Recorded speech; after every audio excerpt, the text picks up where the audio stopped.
जय श्री राम दोस्तों, क्या हाल चाल है। आज हम बात करेंगे बैंक निफ्टी में कल 22 मई को एक्सपायरी वाला दिन क्या हो सकता है। और मुझे एक खेद के साथ बताना पड़ेगा कि थोड़ा सा डेट का इशू हो गया था।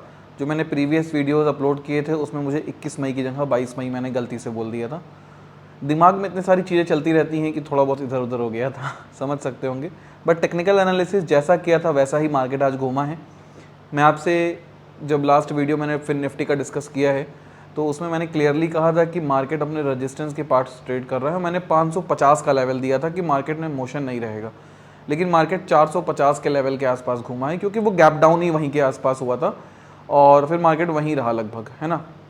तो सवाल उठता है कि हमें मार्केट में कल बैंक निफ्टी में कैसे ट्रेड लेनी चाहिए और कौन कौन से इंपॉर्टेंट लेवल्स है जहाँ पे हमें थोड़ा सा चौकन्ना होना चाहिए, जहाँ पे हमारी ट्रेड बनेगी। एक ऑप्शन बायर का पैसा सिर्फ और सिर्फ दो जगहों पे बनता है, नंबर एक सपोर्ट के आसपास, नंबर दो रेजिस्टेंस के आसपास। अगर यही दोनों जगह आप ठीक से पकड़ लिए तो आपका पैसा गारंटीड बन सकता है। अगर नहीं भी बनेगा तो लॉस कम होगा। बेवजह का जो आज कई लोग फिर निफ्टी में, मैंने टेलीग्राम पे भी सुबह ही बोल दिया था, अगर आप मेरे टेलीग्राम पे नहीं जुड़े हैं तो जुड़ जाइए, क्योंकि देखिए उस पर मैं कोई जादूगर नहीं हूँ या मैं ज्योतिषी नहीं हूँ, आई एम अ ट्रेडर। तो मैं ये प्रेडिक्ट नहीं कर सकता कि मार्केट ऊपर जाएगा कि नीचे जाएगा। बट हाँ, हाव भाव देख के ये लग जाता है कि मार्केट आज साइडवेज है, मोमेंटम नहीं दिखाई देता है, वॉल्यूम से दिखाई दे जाता है। कई सारी चीज़ें ऐसी हैं जो मार्केट में ये एक बता देती हैं कि मोमेंटम अभी तक नहीं आ रहा है, लेकिन सडनली आ भी सकता है। तो एक मोटा मोटा व्यू दे देता हूँ कि मार्केट किस तरफ जा सकता है और किस तरह की ट्रेड लेनी चाहिए। और जो मैं ट्रेड लेता हूँ मैं शेयर भी कर देता हूँ आज के टेलीग्राम पे। अगर आप जोड़ के देखेंगे तो वहाँ पे आज मैंने सुबह एक ट्रेड ली थी। मैंने निफ्टी में मूवमेंट देखी थी और फिर निफ्टी में मैंने क्लियरली कर दिया था कि कोई मूवमेंट नहीं रहेगी। निफ्टी में मेरी एक ट्रेड हुई थी, जहाँ तक मुझे याद आ रहा है 22,300 का कॉल खरीदा था मैंने, 233 रुपये पे लिया था, 210 का स्टॉप लॉस लगाया था मैंने उसमें। हाँ, 210 का स्टॉप लॉस, और वो 211 तक आया था, उसके बाद वो लौट गया था। मेरा स्टॉप लॉस हिट नहीं हुआ था उसमें, और मैंने उसमें जो प्रॉफिट बुक किया है मैंने उसको सेल किया था 298 के आसपास। तो धीरे धीरे धीरे धीरे स्टॉप लॉस ऊपर चलता चला गया और इस तरह से प्रॉफिट बुक हो जाता है। और मैं आपको सीधी सी बात कहूँगा, इन द मनी ट्रेड करने का यही एक बेनिफिट होता है कि आपको जो बेवजह के लॉसेस होते हैं वो नहीं देखने को मिलते हैं। अगर आपकी एनालिसिस गलत है तो आपको उसका नुकसान तो होना ही होना है। खैर, इन बातों को छोड़ के आगे बढ़ते हैं। कल क्या हो सकता है। मार्केट हमेशा ही फ्यूचर को देखता है, ना कि कल, बीते हुए कल को, ना कि आज को। आज देखें अगर मार्केट में, तो आज से हम प्रेडिक्शन क्या कर सकते हैं। आज मार्केट के अंदर कुछ खासा मोशन नहीं था। मार्केट में आज गैप डाउन हुआ पहली बात, उसके बाद एक रैली पकड़ा तो, बट वो वापस से बेयर्स एक्टिव हो गए और मार्केट को तोड़ दिया। हम कुछ चीज़ें आपके सामने हाईलाइट करना चाहेंगे। मार्केट अभी ट्रेड कर रहा है 48 पे, 48,048 पे, ठीक है। इसका फ्यूचर देखते हैं कहाँ पे है। मई एक्सपायरी का फ्यूचर ट्रेड कर रहा है 48,161 पे, मतलब 160 रुपये इस पे प्रीमियम अभी भी जिंदा है। क्लियर है। तो ये 160 रुपये कहाँ तक मार्केट को घुमाएगा वही समझना है, क्योंकि ये 160 रुपये लेने के चक्कर में ही मार्केट में ऊपर नीचे हालात बनेंगे। देखिए, इस जगह पे एक गैप क्रिएटेड है इसके अंदर, और ये गैप इस बात को बता रहा है कि कहीं ना कहीं, फ्यूचर्स की बात कर रहा हूं, 48,350 पे एक हैवी रेजिस्टेंस बैठा है। अगर हम 48,350 में 160 पॉइंट हटा दें तो इट्स 100-150 पॉइंट हटा दें तो इट्स बिकम 48,200। मतलब मार्केट में आप देखेंगे तो एक रेजिस्टेंस बैठा हुआ है। वो कितने पे बैठा है? 48,200 पे एक हैवी रेजिस्टेंस बैठा है, जो मार्केट में थोड़ा सा रेजिस्ट करेगा मार्केट को ऊपर जाने से। दूसरे अगर हम बात करें तो सपोर्ट कहाँ निकल के आ रहा है? सपोर्ट निकल के आ रहा है 47,700 के आसपास में, और 47,700 के आसपास में इसके हिसाब से जो सपोर्ट मार्केट का निकल के आ रहा है वो लगभग निकल के आएगा 48,550 के आसपास। भाई 700 में 150 पॉइंट घटाएंगे तो लगभग ये बन जाएगा 48,750 के आसपास। अब हमें इन दो कंडीशंस को ध्यान में रखना है और कैसे ट्रेड लेनी है उस पर हम जरा सा चर्चा करेंगे। देखिए, हमें नहीं पता मार्केट किधर जाएगा, और मैं आपसे भी हाथ जोड़ के रिक्वेस्ट करूंगा, कभी भी ये सोचने की कोशिश ही मत कीजिए कि मार्केट किधर जाएगा। क्यों? क्योंकि जब आप सोचते हो, जब आप चाहते हो कहीं ना कहीं कि ये हो और वो नहीं होता है, तो एक्सपेक्टेशंस पूरी ना होने की वजह से आपके अंदर ऐसे हार्मोन्स रिलीज होना स्टार्ट होते हैं जिससे फिर आप अपोजिट डायरेक्शन को नहीं सोच पाते और आप स्ट्रिक्ट हो जाते हो अपने लॉस को बुक करने के लिए। फिर आप समझ रहे हैं, आपका लॉस बढ़ता चला जाता है। तो इसलिए मैं कह रहा हूं कि ये दो लेवल्स है जहां हमें थोड़ा एक्टिव होने की ज़रूरत है। बस कैसे एक्टिव होना है, क्या क्या पॉसिबिलिटी बनेंगी, उसको हम देखते हैं। मान लेते हैं सबसे पहली प्रायोरिटी बनती है कि मार्केट इसके गैप अप हो जाए। कुछ लोग कहेंगे सर अगर गैप अप हो गया तो, मान लेते हैं 48,200 के ऊपर ही मार्केट ओपन होता है। हो सकता है, बिल्कुल हो सकता है।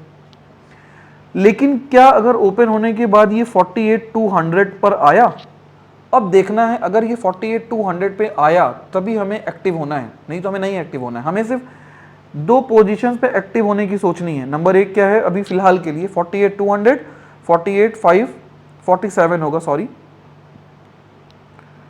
47,550 पे, ठीक है। अगर मार्केट गैप अप होता है 48,200 के ऊपर ओपन होता है, और क्या मार्केट 48,200 पे आके रुक रहा है, अगर रुक के ऊपर जा रहा है तब आप एंट्री करिए। एसएल आपका बन जाएगा क्या 48,200, और आपके जो टारगेट होंगे वो होंगे 48,550 तक के। अब सवाल ये उठता है कि क्या सर हम 48,500 की कॉल खरीदें, 48,500 की कॉल खरीदें, 48,400 की कॉल खरीदें, 48,300 की कॉल खरीदें? तो कुछ लोग कहेंगे ये तो पैसे पर डिपेंड करता है कि आप कितना पैसा लेके बैठो। नहीं, इनमें सिर्फ उन्हीं लोगों को फायदा होगा जो खरीदेंगे 48,100 की कॉल, 48,000 की कॉल। क्यों? 48,000 की जो कॉल होगी ना, कल उस पर प्रीमियम नहीं होगा और उसका जो प्राइस होगा वो लगभग 200 से 220 या 30 रुपए के आसपास होगा। समझना मेरी बात को। और आपका जो एसएल है वो 48,200 है, तो अगर आप मान लो 230 रुपए की भी पा जाते हो उस केस में, तो आपका ये जो एसएल जाएगा वो 190, मतलब यहां से देखा जाए तो 40 पॉइंट का एसएल जाएगा, बहुत ज़्यादा से ज़्यादा। क्योंकि ज़्यादातर लोग 200 पे एसएल लगाएंगे, आप 190 पे लगाइएगा एसएल। मार्केट होता नहीं है एसएल हिट करके लौट जाता है, तो हम अपना एसएल ही पीछे रखेंगे, हम थोड़ा सा और लॉस बुक कर ले रहे हैं, इतना बुक हो रहा है तो 40 पॉइंट का मतलब 15 चौका 60, 600 रुपए का लॉस की हम बात कर रहे हैं। ये तब है जब आपको 230 पे मिलेगा, 210 पे मिल जाए अगर आपको, थोड़ा वेट करिए, आरएसआई में क्रॉसओवर देखिए, थोड़ा अच्छे से ट्रेड लेंगे। आप टेलीग्राम पे जुड़ जाइए, वहां पे मैं जब लूंगा तो मैं आपको तुरंत सजेस्ट करूंगा। और अब यहाँ पे हमारी टारगेट कितने के मिलेंगे, तो लगभग हमें 300 पॉइंट्स के टारगेट मिलेंगे, मतलब 15 तिहाई 45, 4,500 रुपये का फायदा होगा। 600 रुपये का लॉस है, 4,500 का फायदा, ये रिस्क रिवॉर्ड बन रहा है। लेकिन अगर मार्केट कहीं नहीं गया तो भैया हमारा 200 रुपये बंद हो जाएगा, 10-30 रुपये का लॉस हो जाएगा, मैक्सिमम लॉस। अगर उससे कम में खरीदेंगे तो उतने का ही लॉस हो जाएगा। सवाल उठता है सर नीचे आ गया तो भाई फिर हमारी एनालिसिस ही गलत हो गई। अगर एनालिसिस गलत हो गई तो हमें लॉस बुक कर लेना चाहिए, 40 रुपये, 600 रुपये का लॉस हमारा फिक्स है। देखो मार्केट में प्रिडिक्ट नहीं कर सकते, बार बार समझाने की कोशिश कर रहा हूँ। अगर आप वन डायरेक्शन होकर सोचोगे कि हम मार्केट ऊपर जाएगा, मैंने ट्रेड ले लिया, मार्केट ऊपर जाएगा, तो मैं प्रचंड चूतिया, आप उससे बड़े चूतिया। बुरा ना मत मानिएगा, रोज लॉस होता है लोगों का, मुझे पता है, क्योंकि मैं भी उस फेज में होके आ चुका हूँ। जब मैंने कॉल खरीदा, मार्केट कहीं नहीं गया, मुझे लॉस हो गया। मैंने कॉल खरीदा, मार्केट ऊपर गया, फिर लौट आया, फिर गया, लेकिन उतना नहीं गया जितने की मैंने कॉल खरीदी थी, तब लॉस हो गया। एक्सपायरी पे मेरे पूरे पैसे जीरो हो जाते हैं।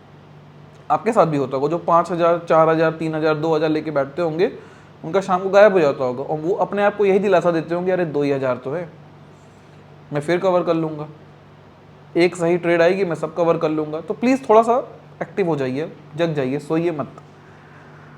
तो ये एक लेवल हो गया 48,200 का, ठीक है ना।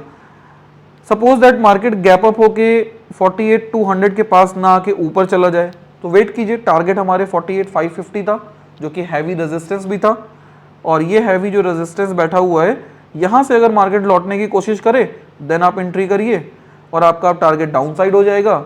एसएल आपका हो जाएगा कितना, टारगेट 48,550। आई बात समझ में आ रहा है मैं क्या कहना चाह रहा हूँ। अगर मार्केट किसी वजह से यहीं ओपन होता है कोई ट्रेड नहीं। मार्केट अगर इसके बीच में रहता है कोई ट्रेड नहीं। किसके किसके बीच में? 47,550 और 48,200 के बीच में अगर मार्केट ट्रेवल करता है, नो ट्रेड भाई, नो ट्रेड। क्लियरली बार बार बोल रहा हूं, नो ट्रेड। क्यों? मार्केट थोड़ा सा नीचे आएगा, आप कॉल बाई करोगे, मार्केट थोड़ा सा और नीचे आएगा, आपको लगेगा अब और गिरेगा, वापस लौट जाएगा। फिर नीचे आएगा, आपका प्रीमियम का लॉस हो चुका है, वो लॉस कवर नहीं कर पाओगे आप। फिर सोचोगे आप अब चलो कॉस्ट टू कॉस्ट निकल जाएंगे, और वो कभी निकलोगे ही नहीं, मार्केट यहीं रह जाएगा और आपका पैसा जीरो हो जाएगा, क्योंकि ज़्यादातर पॉसिबिलिटी है कि मार्केट उसी रेंज के बीच में ही रह जाएगा। क्लियर हो गया? और अगर किसी वजह से मार्केट डाउन आता है तो हम वेट करेंगे 47,550 तक के आने का, और तब भी हम ट्रेड नहीं लेंगे। हम कब ट्रेड लेंगे? जब इसको टकरा के ये वापस लौटे, देन हम एंट्री करेंगे। और हमारा जो एसएल बन जाएगा वो ये बन जाएगा 47,550, और हम एंट्री किस में करेंगे? हम एंट्री करेंगे 47,400 की कॉल पे, जो लगभग हमें 170 या 150 रुपए के आसपास मिलेगी, और एसएल हमारा 150 के आसपास का रहेगा। मतलब हमारे 5-10 पॉइंट का लॉस हो सकता है उसमें। बात समझ रहे हैं आप? तो इस तरह से जब आप ट्रेड लेंगे बैंक निफ्टी में, तो आपको डेफिनेटली पैसा बनेगा। और मेरे दोनों पॉइंट्स याद रखिएगा, कौन कौन से? 48,200, 47,550, तीसरा 48,550। बस यही 2-3 पॉइंट ऐसे हैं जिनको आपको ध्यान रखना है कल के मार्केट में। और आपका बैंक निफ्टी में प्रॉफिट नहीं हुआ तो लॉस भी एक लिमिटेड होगा, आपकी कैपिटल पूरी स्वाइप नहीं होगी। क्लियर है? चलिए इसी के साथ सेवा समाप्त करेंगे। अगर आपको ये वीडियो पसंद आया तो प्लीज़ लाइक द वीडियो, और अगर आप चैनल पे नए हैं तो सब्सक्राइब द चैनल, और हाँ, अपने दोस्तों को भी शेयर कर दीजिए। और अगर आप टेलीग्राम से नहीं जुड़े हैं तो जुड़ जाइए, बहुत काम आएगा। मैं उसमें स्टॉक्स के बारे में भी डालता रहता हूँ। जिन लोगों को ऑप्शन ट्रेडिंग में नहीं समझ में आ रहा है, मत करो ऑप्शन ट्रेडिंग। कहीं नहीं लिखा है कि ऑप्शन ट्रेडिंग में ही पैसा बनेगा। भाई स्विंग ट्रेडिंग में गजब का पैसा बन रहा है लोगों का। ठीक है? मैंने अपने एक फ्रेंड को 4 दिन पहले IRFC सजेस्ट किया था 154 पे, और आज 180 पे चल रहा है। सुबह फ़ोन आया था, मैं सो रहा था, फ़ोन आया, कह रहा है भाई 180 पहुंच गया है, क्या करूं? हमने कहा धैर्य रहो, बता दूंगा जब मैं बेचना होगा। मेरा 207 का टारगेट है, मैं भी उसके साथ ले लिया था। तो देखते हैं हम और वो कब एग्जिट करते हैं। तो इसी तरीके से टेलीग्राम पे जुड़ जाइए, बहुत फ़ायदा होगा आपको। चलिए इसी के साथ सेवा समाप्त करेंगे। जय श्री राम। और टेलीग्राम की लिंक डिस्क्रिप्शन में अवेलेबल है। Thank you so much.